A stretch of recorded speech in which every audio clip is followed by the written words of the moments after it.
ಭಾರತ ಮತ್ತು ಇಂಗ್ಲೆಂಡ್ ನಡುವಿನ ಎರಡನೇ T20 ಮ್ಯಾಚ್ ನಲ್ಲಿ ಪಂದ್ಯದಲ್ಲಿ ಭಾರತಕ್ಕೆ 126 ರನ್ಗಳ ಗುರಿಯನ್ನ ಕೊಟ್ಟಿದ್ದಂತ ಇಂಗ್ಲೆಂಡ್ ಭಾರತ ತನ್ನ ಚೇಸಿಂಗ್ ನಲ್ಲಿ ವಿಕೆಟ್ ಗಳ ಪತನವನ್ನ ನಾವೆಲ್ಲರೂ ನೋಡಿದ್ವಿ.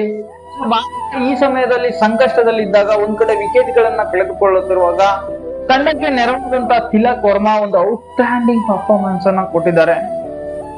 ಈ ತಿಲಕ್ ಬ್ಯಾಟಿಂಗ್ ನಿಂದ ಭಾರತ ಇವತ್ತು ಗೆಲುವನ್ನ ಕಂಡುಕೊಂಡಿದೆ.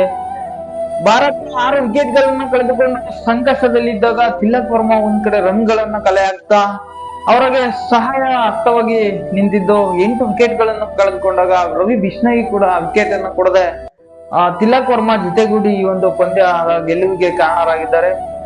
ಸೊ ಒಂದ್ ಕಡೆ ನಮ್ಮ ಪೃಥ್ವಿ ಸ್ಲಾಟ್ ಅನ್ನ ಬಿಟ್ಕೊಟ್ಟಂತ ಸೂರ್ಯಕುಮಾರ್ ಯಾದವ್ ಅವರ ಸ್ಥಾನವನ್ನ ತಿಲಕ್ ವರ್ಮಾ ಅವರು ನಮ್ ಸ್ಲಾಟ್ ನಲ್ಲಿ ಬಂದು ಒಂದ್ ಕಡೆ ವಿಕೆಟ್ ಗಳನ್ನ ಬೀಳ್ತಾ ಇದ್ರೆ ಇನ್ನೊಂದ್ ಕಡೆ ರನ್ ಗಳನ್ನ ಕಲೆ ಹಾಕ್ತಾ ಈ ಒಂದು ಪರ್ಫಾರ್ಮೆನ್ಸ್ ನ ಔಟ್ಸ್ಟ್ಯಾಂಡಿಂಗ್ ಪರ್ಫಾರ್ಮೆನ್ಸ್ ಕೊಟ್ಟು ಈ ಒಂದು ಪಂದ್ಯದ ವಿಜಯಕ್ಕೆ ಮುಖ್ಯ ಕಾರಣರಾಗಿದ್ದಾರೆ. ಸ್ನೇಹಿತರೆ, ತಿಲಕ್ ವರ್ಮಾ ಬ್ಯಾಟಿಂಗ್ ಅನ್ನ ನಾವೆಲ್ಲರೂ ಕೂಡ ನೋಡಿದೀವಿ. ಸೊ ಭಾರತ ಕ್ರಿಕೆಟ್ ತಂಡದಿಂದ ತಿಲಕ್ ವರ್ಮಾಗೆ ಒಂದು ಅಪ್ರಿಶಿಯೇಟ್ ಅಂತ ನಾವೆಲ್ಲರೂ ಕೂಡ ಹೇಳಲೇಬೇಕಾಗ್ತದೆ.